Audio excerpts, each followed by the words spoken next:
నమస్కారం welcome to SR Telugu educational channel. ఈ వీడియోలో మనము తెలుగు ప్రథమ భాష మరియు ద్వితీయ భాష అలాగే సిబిఎస్ఈలో కూడా మనకు తెలుగు పాఠ్యాంశాలకు ఏ విధంగా పాఠ్య ప్రణాళిక రాయాలో తెలుసుకుందాం। అంటే లెసన్ ప్లాన్ ఎలా రాయాలి అని చాలా మంది కూడా నాకు కామెంట్స్ రూపంలో అడగడం జరుగుతుంది। వారి కోసం ఉపయోగపడేలా నేను లెసన్ ప్లాన్ ఏ విధంగా రాయాలో మీకు నేను తెలియజేస్తాను। ముందుగా మనకు లెసన్ ప్లాన్స్ అనేటివి కొన్ని పాఠశాలల్లో డిజిటల్ లెసన్ ప్లాన్స్ అనేవి ఉపయోగిస్తున్నారు। అది వేరే విషయం। దానికి సంబంధించినటువంటి వీడియో కూడా నేను ఒకటి తయారు చేయడం జరిగింది। ఇది మాన్యువల్గా మనం మామూలుగా చేతితో ఏ విధంగా పాఠ్య ప్రణాళికను రాయాలి అనేది మనం ఈ వీడియోలో తెలుసుకుంటాం। ఈ పాఠ్య ప్రణాళిక రాయడానికి మనం తప్పకుండా ఒక నోటు పుస్తకాన్ని అయితే తీసుకోవాల్సి ఉంటుంది। ఒక లాంగ్ నోటు పుస్తకం నేనైతే ఈ వైట్ నోట్బుక్లో రాశాను। మీరు గీతలు ఉన్నటువంటి బుక్లో రాస్తే ఇంకా చాలా సౌలభ్యంగా ఉంటుంది। ముందుగా ఆ నోటు పుస్తకంలో మనకు వార్షిక ప్రణాళిక అయితే ఉండాలి। వార్షిక ప్రణాళికను ముందు రాసుకోవాలి। నేను 10వ తరగతికి నేను లెసన్ ప్లాన్స్ అయితే రాశాను। ఒకటి వార్షిక ప్రణాళికలో మనకు ఉండాల్సిన అంశాలు, ఒకటి తరగతి ఉండాలి। మీరు ఏ తరగతికి రాస్తూ ఉంటే ఆ తరగతి, విషయం తెలుగు, అవసరమైన కాలాంశాల సంఖ్య, అంటే మొత్తం పాఠ్యపుస్తకాన్ని పూర్తి చేయడానికి మనకు 180 కాలాంశాలు అవసరమవుతాయి। విద్యా సంవత్సరం పూర్తయ్యేసరికి సాధించాల్సిన సామర్థ్యాలు, తప్పకుండా ఈ సామర్థ్యాలను కూడా మనం ముందుగా నోట్ చేసుకోవాల్సి ఉంటుంది। ఈ విద్యా సంవత్సరం పూర్తయిపోయింది, పాఠ్యపుస్తకం అంతా బోధించేశాం। ఆ బోధించిన తర్వాత విద్యార్థులలో కలగాల్సినటువంటి సామర్థ్యాలను మనం ఇక్కడ రాసుకోవాల్సి ఉంటుంది। వారు పద్యాలను భావస్ఫోరకంగా చదవగలగాలి, ప్రతిపదార్థాలు రాయగలగాలి। ఇవి నేను రాసుకున్నటువంటి అంశాలు। మీరు సొంతంగా మీ విద్యార్థులలో ఎలాంటి మార్పులు మీరు తీసుకురావాలనుకుంటున్నారో అలాంటి అంశాలు మీరు ఇక్కడ రాసుకోవచ్చు। పాఠ్యాంశాలను కీలకమైన అంశాలు రాయగలగాలి, విషయాన్ని విశ్లేషిస్తూ విమర్శిస్తూ రాయగలగాలి, పదజాల అవగాహన, సంధులు, సమాసాలు, ఇవి సమాచారాన్ని సేకరించడం, నివేదికలాగా తయారు చేయడం, ఇవన్నీ కూడా ఈ పాఠ్యపుస్తకం బోధన పూర్తయ్యేలోపు విద్యార్థి సాధిస్తాడని నేను రాసుకున్నాను। తర్వాత ఒక 2 పేజీలు పూర్తిగా తీసుకోవాల్సి ఉంటుంది। పూర్తిగా 2 పేజీలు లేదా ఈ లాంగ్ నోట్ బుక్ను ఈ విధంగా తిప్పి కూడా మనం రాసుకోవచ్చు। నేనైతే ఈ విధంగా 2 పేజీలను ఉపయోగించాను। మనకు మాసాల వారీగా పాఠాల విభజన అనే అంశం ఒకటి ఉంటుంది। ఇందులో మనకు ఒకటి మాసం పేరుంటుంది, ఇక్కడ నెలలు వస్తాయి, బోధించే పాఠం పేరుంటుంది, అవసరమైన కాలాంశాలు ఉంటాయి, అలాగే అవసరమైన వనరులు కానీ సామగ్రి కానీ ఉంటుంది, నిర్వహించాల్సిన కార్యక్రమాలు లేదా సిసిఈ అనేది మనం ఇక్కడ నోట్ చేసుకోవాల్సి ఉంటుంది। ఇక మనం మాసాల పేర్లు రాసుకొని పాఠ్యాంశం, ఉదాహరణకు ఇక్కడ జూన్ మాసం అని రాస్తే ఇందులోనే మీరు దానశీలము, ఎవరి భాష వాళ్లకు వినసొంపు, ఈ విధంగా కూడా రాయొచ్చు। నేను ప్రతి మాసాన్ని మరల రాశాను, ఒక్కసారి కూడా రాసి పాఠ్యాంశాన్ని మాత్రం విడిగా రాస్తే సరిపోతుంది। ఇక దానశీలము నాకు 10 పాఠ్యాంశాలు అవసరం అని నేను రాసుకున్నాను। ఇందులో నాకు పాఠ్య పుస్తకం కావాలి, మూల గ్రంథము, ఒక కవికి సంబంధించిన చార్టు నేను తయారు చేసుకొని వెళ్తానని రాసుకున్నాను। ఇక మనం నిర్వహించాల్సిన కార్యక్రమాలు, ఆ పాఠ్యభాగం బోధిస్తున్నప్పుడు నేను విద్యార్థులతో ఏం చేయిస్తాను, అవయవ దానం గొప్పతనం తెలియజేస్తూ ఒక కరపత్రాన్ని తయారు చేయిస్తాను। అంటే మనము చేసే యాక్టివిటీస్ని ఇక్కడ రాయాల్సి ఉంటుంది। విద్యార్థులతో ప్రతి పాఠానికి ఏ రకమైన యాక్టివిటీ మీరు చేయిస్తారు అనేది ఇక్కడ రాయాలి। ఇక ఎవరి భాష వాళ్లకు వినసొంపు, నేను జూన్ మాసంలో ఒక 3 కాలాంశాలు తీసుకుంటున్నా, ఇక జూలైలో 7 కాలాంశాలు తీసుకుంటున్నా, మొత్తంగా 10 కాలాంశాలు తీసుకుంటున్నా। నాకు ఇక్కడ అవసరమైనటువంటి సామగ్రి, రచయిత చిత్రాన్ని, ఒక వార్తాపత్రిక తీసుకెళ్తా, ఎందుకంటే ఆ వ్యాసాలు చూపించడానికి, భాషా వ్యాసము వార్తాపత్రికల్లో చూపించి నేను వాళ్ళకు బోధిస్తాను। దీనికి నేను తెలంగాణ భాష గొప్పతనం తెలిపేలా కవితలు రాయిస్తాను, వారి తెలంగాణ భాషలో కొన్ని కవితలు చిన్నవి రాయమని। అలాగే వ్యాస రచన పోటీ కూడా ఒకటి నిర్వహిస్తాను విద్యార్థులందరికీ, వారికి నచ్చిన అంశం మీద వ్యాసం రాయొచ్చు। తర్వాత బాలకాండ, ఇది ఉపవాచకానికి చెందింది, దీనికి 2 కాలాంశాలు తీసుకుంటాను, రామాయణము, నేను దీనికి ఒక యాక్టివిటీ వాళ్ళకి సమూహాల వారీగా విభజిస్తాను. మొత్తం తరగతిని ఒక 4 విభాగాలుగా విభజించి ఆ బాలకాండ మొత్తం బోధించిన తర్వాత వారితో నేను ఒక క్విజ్ అనేది నిర్వహిస్తాను. 4 భాగాలుగా విభజించి తరగతిని ఒక 4 సమూహాలు వారికి క్విజ్ కండక్ట్ చేస్తాను. అందులో ఎవరు విజేతలు అవుతారో వారికి ఏదో పెన్నో పెన్సిలో లేదంటే అందరితో చప్పట్లు కొట్టించడమో నేను చేస్తాను. ఇలా ఒక కార్యక్రమాన్ని నేను నిర్వహిస్తాను. తర్వాత వీర తెలంగాణ 10 పాఠ్యాంశాలు, తెలంగాణ చిత్రాన్ని తీసుకెళ్తాను, చార్టు, అలాగే ఒక కవి చార్టును, ఉద్యమం మీద కొన్ని నినాదాలు తయారు చేస్తా విద్యార్థులతో. తర్వాత జూలైలో నిర్మాణాత్మక మూల్యాంకనం ఒకటి ఉంటుంది. నేను ఒక్క పీరియడ్ వాటికి తీసుకుంటాను అని ఇక్కడ నేను చేశాను. ఒక్క పీరియడ్లో పూర్తి అవ్వాలి. ప్రాజెక్టు నేను ఇంటికే ఇస్తాను, మీరు ఇంటి దగ్గర తయారు చేసుకొని రమ్మని. లేదు నేను తరగతిలోనే చేయిస్తాను కాబట్టి 2 కాలాంశాలు తీసుకో లేదా 3 కాలాంశాలు, మీరు ఆ విభాగం మీరు నచ్చినట్టుగా చేసుకోవచ్చు మీకు అనువుగా. కొత్త బాట 11 కాలాంశాలు తీసుకుంటా, దీనికి నేను ఏమేమి ఉపయోగిస్తాను. ఇలా వార్షిక ప్రణాళికలోనే ఇవి ముందుగానే మనము రాసి ఉంచుకోవాలి. కాబట్టి ఇది గమనించినప్పుడు మనకు గుర్తొస్తుంది, ఓహో అయోధ్యకాండ చెప్తున్నా అంటే నేను క్విజ్ నిర్వహిస్తా అని చెప్పా కాబట్టి క్విజ్ నిర్వహించాలి, మనకు ఆ స్ఫురణకు వస్తుంది. నగర గీతము, కవి చిత్రపటాలు ఇలాంటివి, చర్చ నిర్వహిస్తాను. భాగ్యోదయం, భాగ్యరెడ్డి వర్మ గురించి ఓ ప్రశంసా పత్రం, అభినందన పత్రం తయారు చేయిస్తాను. శతక మధురిమ, శతక పుస్తకాలు తీసుకెళ్తా, కొన్ని శతక పద్య పఠన పోటీని నిర్వహిస్తాను. ఇంకా అక్టోబర్ నెలలో లక్ష్య సిద్ధి, దీనికి తీసుకెళ్తున్న సామగ్రి, కార్యక్రమాలు ఏం నిర్వహిస్తాను. ఈ విధంగా మనం పూర్తిగా చూడండి, నిర్మాణాత్మక మదింపు ఎప్పుడు, ఈ పాఠ్యాంశ బోధన ఏ మాసంలో ఎలా నిర్వహిస్తాను, ఇది పూర్తిగా డిసెంబర్ వరకే నేను పూర్తి చేసేస్తాను. కాబట్టి డిసెంబర్ వరకే రాసుకున్నాను. ఇక్కడ నిర్మాణాత్మక మదింపు డిసెంబర్లో పూర్తి చేస్తాను. ఇక జనవరిలో అంతర్గత పరీక్షలు ఏమైనా ఉంటే తీసుకుంటాను. పునశ్చరణ, కొన్ని ప్రత్యేక పరీక్షలు ఉంటాయి. ఫిబ్రవరిలో కూడా ప్రత్యేక పరీక్షలు అంటే ప్రీ బోర్డు కానీ ఇలాంటివన్నీ నిర్వహిస్తాం. ఇక మార్చిలో ఎలాగో మనకి బోర్డు పరీక్షలే ఉంటాయి. ఈ విధంగా నేను వార్షిక ప్రణాళిక రాసుకున్నాను. అయిపోయిన తర్వాత ఉపాధ్యాయుని ప్రతిస్పందనలు తప్పనిసరిగా 1 పేజీ 2 పేజీలు వదలాల్సి ఉంటుంది. ఇందులో మన ప్రతిస్పందనలు నేనైతే ఇలా రాసుకున్నా. పాఠ్యాంశాలు సకాలంలో పూర్తి చేయడానికి కాస్త ఇబ్బంది పడాల్సి వచ్చింది. ఇది ఎప్పుడు రాస్తాను నేను ప్రతిస్పందనలు? మొత్తం పాఠ్య పుస్తకాన్ని బోధించిన తర్వాత నా ప్రతిస్పందనలు నేను రాస్తాను. నిజంగా పూర్తి చేయగలిగానా, ఇబ్బంది పడ్డానా, లేదా ఏమైనా కొరత ఉందా, మన పాఠశాలలో ఏమైనా కొరత ఉందా. అలాగే విద్యార్థులు ఈ చాగంటి రామ వీడియో నేను వారికి చూపించాను కాబట్టి ఆ పిల్లలు చాలా ఆనందించారు. కొంతమంది పిల్లలు చదవడం రాయడంలో ఇబ్బందులు ఉన్నాయి.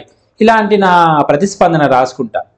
తర్వాత నేను ఇది 1 సంవత్సరమే కాదు కదా, మళ్ళీ వచ్చే సంవత్సరం కూడా ఇదే పాఠ్యాంశం బోధిస్తారు కాబట్టి అదే పాఠ్యపుస్తకం బోధిస్తా. అది మళ్ళీ బోధించాక నేను ఇక్కడ మరికొన్ని అంశాలు రాసుకుంటా. కాబట్టి 2-3 పేజీలు వదలాల్సి ఉంటుంది. నేను ఇక్కడ వదలలేదు కానీ 2-3 పేజీలు అయితే వదిలిపెట్టుకుంటే ప్రతి సంవత్సరం కొన్ని అంశాలు మనం ఇక్కడ చేర్చుకుంటూ వెళ్ళొచ్చు. ఆ తర్వాత ప్రధానోపాధ్యాయుల సలహాలు సూచనలు. కాబట్టి మనము ఈ లెసన్ ప్లాన్ బుక్ వారికి సబ్మిట్ చేస్తాం కాబట్టి వారు కూడా ఏమైనా సూచనలు చేస్తారు. ఇక్కడ ఏదో ఇంగ్లీష్లో రాయొచ్చు, ఇంకా కొంచెం మెరుగుపరుచుకోమనో లేకపోతే ఇలా ఉంటే బాగుంటుందనో అలా వారు ఏమైనా సూచనలు కూడా ఇక్కడ రాయొచ్చు. అదేవిధంగా మనం ఇక్కడ ఉపాధ్యాయుడి సంతకం మరియు ప్రధానోపాధ్యాయుడి సంతకాన్ని కూడా పెట్టించుకోవాల్సి ఉంటుంది. తర్వాత ఇక పాఠ్య ప్రణాళిక మొదలు. ఇంతకుముందు వార్షిక ప్రణాళిక చూసాం, ఇప్పుడు పాఠ్య ప్రణాళిక. ఇక ఇందులో ఉన్న అంశాలు గమనిద్దాం. పాఠం పేరు ఉండాలి, వీర తెలంగాణ.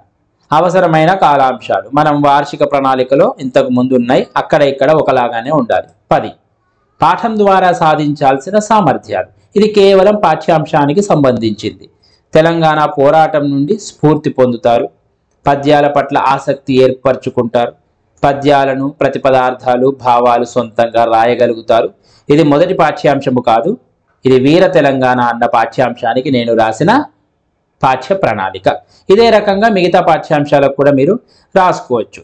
అందులో ఉన్న అంశాలు రాగయుక్తంగా పాడగలరు, శబ్దాలంకారాలు గుర్తిస్తారు, సంధి పదాలు విడదీసి సంధిని గుర్తిస్తారు, కవితలు పద్యాలు చదివి అర్థం చేసుకోగలుగుతారు, ప్రతిపదార్థాలు రాయగలుగుతారు. ఇలా నేను కొన్ని అంశాలు రాసుకున్నాను. తర్వాత కాలాంశాల వారీగా విభజన చేసుకోవాలి. ఇంతకుముందు మాసాల వారీగా విభజన, ఇది కాలాంశాల వారీగా విభజన. ఇక కాలాంశం సంఖ్య ఉంటుంది, బోధన అంశం ఉంది, ఇక్కడ పాఠం యొక్క ఉద్దేశం, నేపథ్యం, పాఠ్యభాగ వివరాలు, కవి పరిచయం. అంటే 1వ కాలాంశం. మనం మొత్తం కాలాంశాలు ఎన్ని తీసుకున్నాం? ఇక్కడ 10 కాలాంశాలు తీసుకున్నాం. అందుకే మనం 10 అంశాలు రాసుకుంటాం. మొదటి కాలాంశంలో నేను ఇది బోధిస్తా, బోధనా వ్యూహం. అంటే ఆ వ్యూహం ఎలా ఉంటుంది, నేను ఎలా బోధిస్తా? ముందు ఇది చదివిపిస్తా, విద్యార్థులతో సమాధానాలు చెప్పిస్తా. తర్వాత ఉద్దేశాన్ని, కవి పరిచయాన్ని కూడా విద్యార్థులతో చదివిస్తా, చర్చ నిర్వహిస్తా, చిత్రం పైన అవగాహన చేయిస్తా. ఈ విధంగా నేను బోధనా వ్యూహాన్ని తీసుకుంటా. సామగ్రి, ఏమేం సామగ్రి ఉపయోగిస్తున్నాం. ఇక మూల్యాంకనం. ఆ పీరియడ్లో మనం పాఠం చెప్పడం అయిపోయింది, విద్యార్థులకు ఏదైనా హోంవర్క్ లాంటిది ఇస్తా, లేదా చివరిలో కొన్ని ప్రశ్నలు అడిగి నేను సమాధానాలు చెప్పిస్తాను. కాబట్టి మూల్యాంకనంలో కూడా మనం ఏం చేస్తామో రాయాలి. తర్వాత 2వ పీరియడ్లో నేను 1, 2, 3 పద్యాలు బోధిస్తాను. ఆ పద్యాలు కూడా మనం ఇక్కడ ఉదాహరించవచ్చు. తరగతికి వెళ్ళగానే నేను పూర్వజ్ఞాన పరిశీలన చేస్తా. కవి పేరేంటి అని అడుగుతా, లేదా ఉద్దేశం ఏంటి, కవి గురించి, ఈ పాఠ్యాంశం ఎక్కడి నుంచి తీసుకున్నాం, ఇలాంటి అంశాలు పూర్వజ్ఞాన పరిశీలన చేస్తా. తర్వాత ఉపాధ్యాయుడిగా ఆదర్శ పఠనం చేసి పూర్ణ పద్ధతిలో నేను పద్యాలను బోధిస్తాను. నాకు కావాల్సిన సామగ్రి, ప్రతి పీరియడ్లో మనం ఏమైనా కొత్తగా తీసుకెళ్తే ఈ పద్యాలకు సంబంధించినవి ఇక్కడ మనం రాసుకోవచ్చు. తర్వాత మూల్యాంకనం. నేను కొన్ని పదాలు ఇచ్చి అర్థాలు చెప్పమని అడుగుతా. తెలంగాణ తల్లి ఏం చేసింది, ఒక ప్రశ్న అడిగి విద్యార్థులతో చెప్పిస్తా. చివరగా పాఠం ఆ రోజుకి బోధన అయిపోతే నేను కొన్ని ప్రశ్నలు అడిగి తరగతి నుంచి వెళ్ళిపోతాను. తర్వాత 3వ పీరియడ్లో 4, 5, 6 బోధన చేస్తాను. ముందు పూర్వజ్ఞానాన్ని పరిశీలిస్తా, ఆదర్శ పఠనం, అలాగే పూర్ణ పద్ధతిలో పాఠం బోధన, విద్యార్థులతో చదివిస్తాను. ఇవన్నీ కూడా మనం ఇక్కడ రాసుకోవచ్చు. కావలసినటువంటివి కొన్ని ప్రశ్నలు. ఈ రకంగా మీరు ఏ పీరియడ్లో ఏమేం బోధిస్తున్నారో వివరంగా రాయాలి, అది ఎలా బోధిస్తారో రాయాలి, ఏమేం తీసుకెళ్తారు, ఏదైనా తయారు చేసుకుని వెళ్తున్నారా, చార్టులు కానీ చిత్రాలు కానీ రాయాలి. చివరగా ఆ బోధన అయిపోగానే మీరు ఏమేం ప్రశ్నలు అడుగుతారు విద్యార్థుల్ని, లేదా ఇంటికి రాసుకురమ్మని హోంవర్క్ ఏమైనా ఇస్తారా, అలాంటివి ఇక్కడ రాయాలి. తర్వాత 5వ పీరియడ్లో ఇవి చేయండి అభ్యాసాలు. పాఠం బోధన అంటే కేవలం పద్యాలన్నీ బోధించి ఆ పాఠం అయిపోయింది మీరు రాసుకొని రండి అనడం కాదు. తప్పకుండా చూడండి, 4 పీరియడ్లలోనే పాఠ్యాంశ బోధన అయిపోయింది. మరి మనం తీసుకున్నవి 11 పీరియడ్లు. కాబట్టి 5వ పీరియడ్లో నేను ఇవి చేయండి అభ్యాసాలు చేస్తాను. మీరు చేయించకపోయినా ఈ పాఠ్య ప్రణాళికలో తప్పకుండా చేయించినట్లే రాయాలి. కాబట్టి తప్పకుండా చేయించాలి, అది విద్యార్థికి ఉపయోగం. అవగాహన, ప్రతిస్పందన ఒక పీరియడ్లో, ప్రశ్నోత్తర పద్ధతిలో అభ్యాసాలు చేయిస్తా. నాకు పాఠ్యపుస్తకం నల్లవల్ల అవసరం. తర్వాత కొన్ని ప్రశ్నలు అడుగుతా. నెక్స్ట్ ఇంకొక పీరియడ్, 6వ పీరియడ్లో వ్యక్తీకరణ, సృజనాత్మకత ప్రశ్నలు. ప్రశ్నలపై నేను ఒక చర్చ నిర్వహిస్తా. తర్వాత నల్లబల్ల పైన నేను విద్యార్థులను పిలిచి కొన్ని పాయింట్స్ రాయిస్తా. తర్వాత కొన్ని విద్యార్థుల్ని రాసుకోమంట. తర్వాత కొన్ని ప్రశ్నలు అడుగుతా. తర్వాత పీరియడ్లో భాషాంశాలు, పదజాలం చర్చ, నల్లబల్ల మీద రాయిస్తా. నిఘంటువు తెచ్చి అందులో వెతకమని చెప్తా, లేదా పాఠ్యపుస్తకం వెనకాల వెతికిస్తా. ఇలాంటివి రాయాలి. తర్వాత కొన్ని ఏదైనా ప్రశ్నలు అడుగుతాను. ఇక వ్యాకరణాంశాల్లో సంధులు ఉన్నాయి కాబట్టి 8వ పీరియడ్లో సంధులు చెప్తాను. ఇది ఆగమనాత్మక పద్ధతిలో ఉదాహరణలు చెప్పి సూత్రం తర్వాత వచ్చేలా నేను పాఠ్యాంశం ఈ సంధిని బోధన చేస్తా. నాకు నల్లబల్ల అవసరం, పాఠ్యపుస్తకం అవసరం. తర్వాత ఒక పదాన్ని ఇచ్చి విద్యార్థులతో చేయిస్తాను. తర్వాత 9వ పీరియడ్లో సమాసము, 10వ పీరియడ్లో చేకానుప్రాస అలంకారం. తర్వాత ఒక ప్రాజెక్టు పనిని కూడా విద్యార్థులకు ఇస్తాను. ప్రతి పాఠ్యాంశం వెనక ప్రాజెక్టు పని ఉంటుంది. ప్రతి ప్రాజెక్టు పనిని తప్పకుండా చేయించాలి. అది కూడా మనం క్లాస్ వర్క్లో చేయించవచ్చు, కొన్ని ముఖ్యమైనవి IFA బుక్లో చేయించవచ్చు. కాబట్టి ప్రాజెక్టు పని కూడా ఆ 10వ పీరియడ్లోనే చర్చ నిర్వహించాలి. ఎలా చేయాలి, ఏ విధంగా అనేవి తప్పకుండా విద్యార్థులకు తెలియజేయాలి. తర్వాత మరొక పేజీలో ఉపాధ్యాయుడి తయారీ, అదనపు సమాచార సేకరణ అని 2-3 పేజీలు వదిలేయాలి. ఇక్కడ నువ్వు ఏమేమి సేకరించుకున్నావో ఇక్కడ మనం రాసుకుంటాం. ఇక్కడ సేకరించుకున్న విషయాలు, కొన్ని ముఖ్యమైన అంశాలు, నువ్వు పాఠ్య పుస్తకంలో లేనివి బయట సేకరించినవి కూడా ఇక్కడ రాసుకోవచ్చు. ఇలా ఇవన్నీ నేను బయట ఉన్నవి సేకరించి రాసుకున్నాను.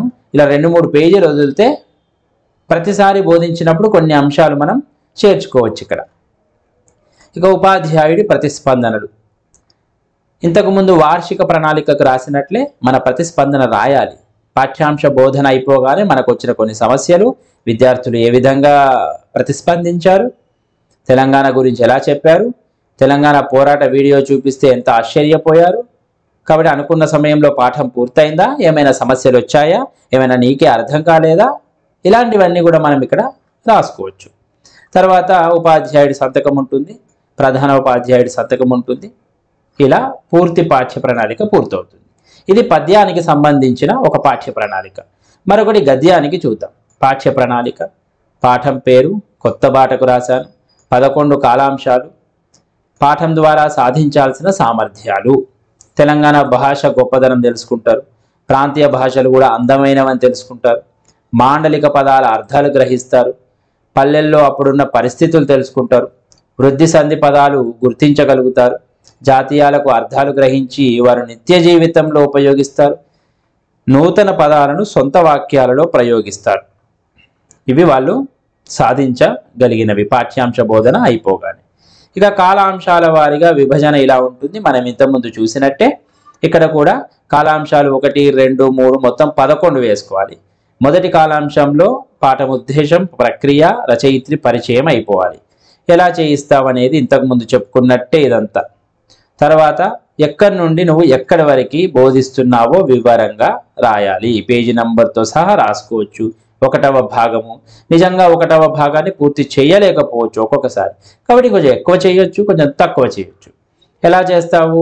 ఇదంతా మాండలిక భాష కాబట్టి ముందు ఉపాధ్యాయుడు ఆదర్శ పఠనం చేయొచ్చు, చర్చ ద్వారా పాఠ్యాంశం బోధన చేయొచ్చు, ప్రశ్నోత్తర పద్ధతి, మనం ఉపయోగించే సామగ్రి, కొన్ని ప్రశ్నలు అడగడం. ఇలాగే ప్రతి పీరియడ్లో ఏం బోధిస్తున్నామో రాసుకోవాలి, ఏ పద్ధతులు వాడుతున్నావు, ఏ విధంగా వ్యూహాన్ని పాటిస్తున్నావో మనం ఇక్కడ రాసుకోవాల్సి ఉంటుంది. ఇలా నేను 5 పీరియడ్లలోనే మొత్తం పాఠ్యాంశ బోధన పూర్తి చేసేస్తున్నా. మిగతా 6 పీరియడ్లలో ఇవి చేయండి అభ్యాసాలన్నీ. ఒక పీరియడ్ విద్యార్థుల చేతనే చేయించాలి, వారితోనే చదివించడం, వారితోనే రాయించడం, కావాలంటే నల్లబల్ల దగ్గరికి వచ్చి రాయమని చెప్పడం చేయొచ్చు. ఇంకొక పీరియడ్ వ్యక్తీకరణ, సృజనాత్మకత, ప్రశ్నలు ఎక్కువగా ఉన్నాయి కాబట్టి మరొక పీరియడ్ తీసుకున్నాను. వ్యక్తీకరణ, సృజనాత్మకత ప్రశ్నలకి, భాషాంశాలు, పదజాలం, వ్యాకరణానికి, వృద్ధి సంధి చెప్పడానికి ఒక పీరియడ్, ఇక ప్రాజెక్టు పని చేయించడానికి ఒక పీరియడ్ పూర్తిగా తీసుకున్నాను. అంటే నేను తరగతిలోనే దీని మీద చర్చ నిర్వహించాను, చిత్రాలు తీసుకురమ్మని ముందు రోజే చెప్పాను, అప్పుడే తరగతిలో వారు అంటించారు. ఆ విధంగా నేను ప్రాజెక్టు పని పూర్తి చేయించాను, పిల్లలచే ఒక కవితను కూడా రాయించాను. ఇక ఉపాధ్యాయుడి తయారీ, అదనపు సమాచార సేకరణ, పాఠంలోని చాలా పదాలకు అర్థాలను తెలుసుకొని చెప్పాల్సి వచ్చింది. కొత్త బాట కదా, ఉపాధ్యాయులకు కూడా కొద్దిగా కష్టమైన పదాలు కనిపిస్తాయి, కొన్ని పదాలకు సరైన అర్థాలు లభించలేదు. మాండలిక పదకోశం నుండి పదాల అర్థాలు రాసుకున్నాను. తెలంగాణ పదజాలం యొక్క గొప్పతనాన్ని తెలపడానికి నలిమెల భాస్కర్ గారి తెలంగాణ పదకోశం ఉపయోగించాను.